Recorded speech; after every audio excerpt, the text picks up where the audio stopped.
नमस्कार, आपल्या सर्वांचं स्वागत आहे। आज आपण घरच्या घरी चायनीज सिजवन चटणी कसं बनवतात याच्याबद्दल माहिती पाहणार आहोत। त्यामध्ये सर्वात अगोदर आपण आतमध्ये कढईत तेल टाकलेलं आहे। कढईमध्ये तेल टाकून त्यामध्ये सर्वात प्रथम खडा मसाला जो आहे तो चांगला एकदम फ्राय करून घेतलेला आहे। त्याच्यानंतर कांदा बारीक चिरून त्यामध्ये कांदा तेलामध्ये टाकून त्याला परतवत आहोत आपण, जोपर्यंत त्याचा रंग बदलत नाही तोपर्यंत। त्यानंतर आपण अद्रक पेस्ट आणि लसूण पेस्ट हे सुद्धा याच्यामध्ये ॲड केलं आहे। त्यानंतर बारीक चिरलेली मिरची आहे, ते आपण त्याला चिल्ली पेस्ट जरी म्हणलं तरी आपण चालते, ओरिजिनल आहे, ज्यामध्ये कोणतीही ॲडेड नाही आहे। अशा पद्धतीनं आपण हे बनवलेलं आहे।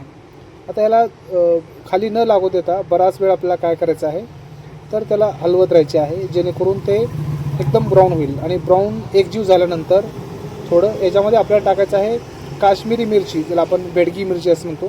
त्याला अगोदर भिजवून ठेवायचे, भिजवून ठेवल्यानंतर मिक्सरमध्ये एकदम बारीक करायचे, जेणेकरून ते रंग त्याचा खूप लाल होईल असा, जेणे की आपण नॅचरली रंग वापरणार आहोत त्या दृष्टिकोनातून। आणि त्याला बारीक करून परत त्याला बराच वेळ परत शिजवत राहायचे।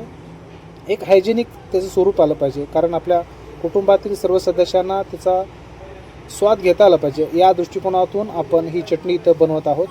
चटणी बनवता असताना आपल्याला काळजी घेणं आहे की हे आपल्याला पळणार नाही, कारण त्याचं तेल आपल्या अंगावर उडू शकतं किंवा लहान लेकरं असतील काही असतील, त्यासाठी आपण त्याची एक आपल्याला काळजी घ्यायची आहे। आणि त्याला जोपर्यंत आपल्याला त्याचा सेंट येत नाही तोपर्यंत त्याला हलवायचे, की बाबा अद्रक लसूण आहे, कांदा आहे ना, टमाटा आहे टाकलेले, त्याचा आपल्याला थोडासा सेंट येईल अशा हिशोबाने आपल्याला त्या अगोदर जास्त वेळ परतून घ्यायचं आहे, जे की तुम्हाला समजेल किंवा आपलं परतून घ्यायचं आहे। हे परतल्यानंतर या पद्धतीचं त्याचं स्वरूप तयार होतं।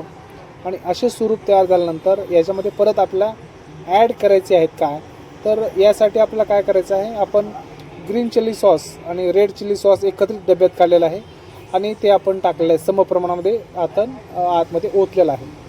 आणि त्याला एकजीव करण्यासाठी त्याला आपल्याला बराच म्हणजे एक 20 ते 25 मिनटाचा कालखंड लागतो, जेणेकरून तुम्ही किती क्वांटिटीमध्ये बनवत आहात त्याच्यावर हे सर्व अवलंबून असल्याने तुम्हाला त्यासाठी मेहनत करायची आहे। आणि ह्याला बारीक खाली हे ठेवायचे आहे। वरून परत आपण टमाटा सॉस आतमध्ये ओतलेला आहे, टमाटा सॉससोबतच मीठ आणि लाल मिरची थोडीशी, जेणेकरून कलर येईल यासाठी। आपण ह्याच्यात कोणताही वरून कलर वापरलेला नाही आहे, विशेष म्हणजे ही साखर आहे।